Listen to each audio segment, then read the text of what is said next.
Hello বন্ধুরা, সবাইকে অমনিসার চ্যানেলের অনেক অনেক ভালোবাসা, শুভেচ্ছা আর গুড ইভিনিং। সবাই কেমন আছো? আর এই দেখো চলে এলাম নতুন একটা রেসিপি নিয়ে তোমাদের সাথে শেয়ার করতে।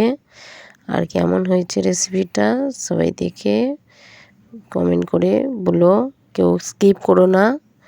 অনেক অনেক ভালোবাসা। আর এটা কি বলো তো বন্ধুরা, এটা হচ্ছে সেই যে ছাতু বলে, সেই কুড়ুক ছাতু। তোমরা অনেকেই খেয়েছো বা চোখে দেখেছো। আর এই যে চলে এলাম, ছাতুগুলো কেটে নিয়েছি আমি। আর এখানে দেখো আদা, রসুন, পেঁয়াজ, টমেটো আর এই যে ছাতুগুলো করে নিয়েছি। এগুলো পুরো মাংসর মতন কষা কষা করলে দারুণ খেতে লাগে। এগুলোকে এক থালা ভাত নিমেষেই উঠে যাবে এই ছাতু রেসিপিটা দিয়ে। এটাকে কুড়ুক ছাতু বলে।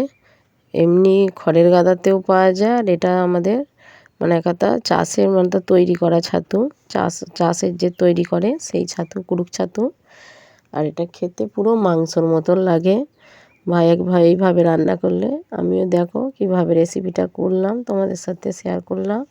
তোমরা এইভাবে একবার বানিয়ে খেয়ে দেখো, মাংস ফেলে খেতে হবে, দারুণ হয় খেতে। আর এখানে যে আদা, রসুন, টমেটো, কিছুটা আদা কেটে নিয়েছি, পেঁয়াজ একটা কেটে মিক্সিতে আমি পেস্ট করে নিলাম। তোমরা দেখতেই পাচ্ছ এখানে একটু কিছুটা জল দিলাম, নাহলে শুকনোতে মেশিনটা আটকাবে মিক্সিটা। আর দেখো আমার এখানে বাটাটা কমপ্লিট হয়ে গেছে। এবার তুমি দেখো কড়া বসিয়ে দিয়েছি, দেখতে থাকো। আর কিছুটা জল দিলাম, দেখতে পাচ্ছ। এই জলের মধ্যে 1 চিমটে হলুদ দেবো দিয়ে আর এই ছাতুগুলো 10 মিনিটের জন্য একটু সিদ্ধ করে নেব। দেখতেই পাচ্ছ সেদ্ধ 10 মিনিটের মতন একটু হলুদ দিয়ে সেদ্ধ করে নেব। কিছুটা ফুটে গেলে নেড়ে চেড়ে রেখে নামিয়ে নেব। দেখতেই পাচ্ছ তোমরা, দেখতে থাকো। আর এই যে, আর ভিডিওটা তোমাদের কেমন লাগলো লাইক, কমেন্ট, শেয়ার করে আমার পাশে থেকো। আর পাশে থাকা বেল আইকনটা বাজিয়ে রেখো, যখনই নিত্য নতুন ভিডিও ছাড়বো তোমাদের কাছে পৌঁছে যাবে বন্ধুরা। আর দেখো আমার সিদ্ধ হয়ে গেছে, আমি ঢেলেও নিলাম। আর এখানে কড়া ফের মুছে বসিয়ে দিয়েছি, কিছুটা তেল দিয়ে দিলাম। এই তেলের মধ্যে এই যে কুড়ুক ছাতুটা জল ছেঁকে আর ভেজে নেব। একটু ভাজা ভাজা করে নিলে এটা টেস্টটা বেশি। আর এটা ভাজতেই হয় একটু, জানো তো বন্ধুরা। এই যে ছাতুগুলো দিয়ে দিলাম তেলের মধ্যে, দিয়ে বেশ ভালো করে কিছুটা ভেজে নেব। দেখতেই পাচ্ছ এইভাবে তোমরা রান্না করে খেয়ে দেখো, অসাধারণ খেতে হয়। আর আমার মামনি শর্ট চ্যানেলে সবাইকে অনেক অনেক ভালোবাসা, আমার পাশে থেকে এইভাবে। আর ভিডিওটা কেমন লাগলো ছোট্ট একটা কমেন্ট করো। তোমাদের এই ছোট্ট ছোট্ট কমেন্টে আমার ভিডিও করতে খুব ভালো লাগে বন্ধুরা। আর আমার যত ইউটিউব চ্যানেলের বন্ধুদের অনেক অনেক ভালোবাসা। দেখো ছাতুটা আমি ভাজতে দিয়েছি, ভাজা ভাজা হচ্ছে। হালকা হালকা করে নেড়ে ভেজে নেব ছাতুটা, দেখতেই পাচ্ছ। একটু নেড়ে নেড়ে দিতে হবে, একভাবে রেখে দিলে ওটা কড়ায় কামড়ে যাবে। যেহেতু আমি একটু চড়ার তেলে দিয়েছি, কড়াই লেগে যাবে না। নেড়ে নেড়ে ভেজে নেব। এই যে দেখতে পাচ্ছ,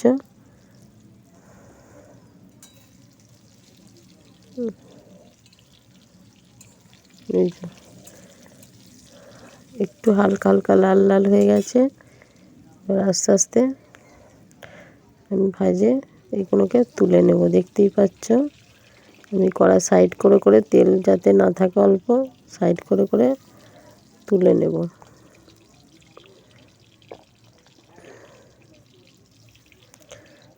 সব কটা আমি তুলে নিলাম, ভাজা হয়ে গেছে এখানে আমার।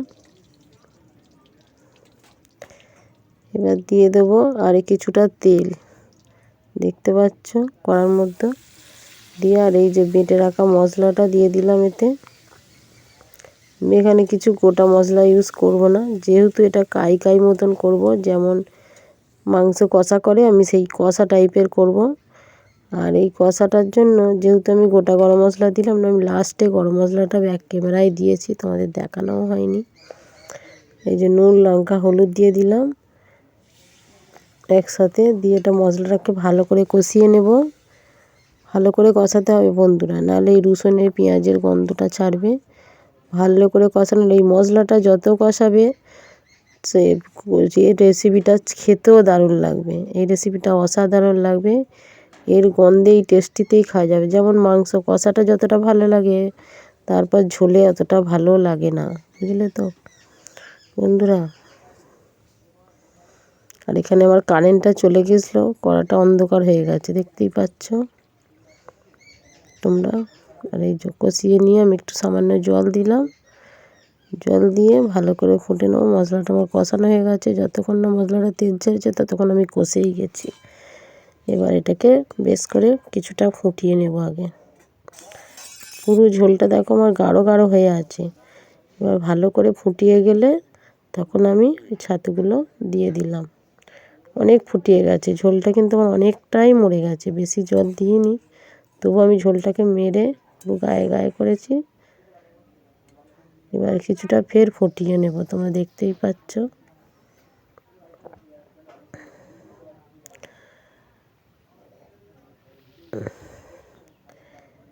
এই যে এখানে হয়ে গেছে আমার রেসিপিটা।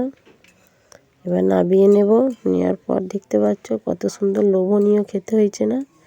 দেখেই মনে হচ্ছে খেতে ভাত দিয়ে খাই বা শুধুই খাই। পুরো শুকনো শুকনো কষা কষা কাই কাই নামাবো। মাছ মাংস কিছুই লাগবে না, এক থালা ভাত নিমেষেই দিয়ে খাওয়া হয়ে যাবে।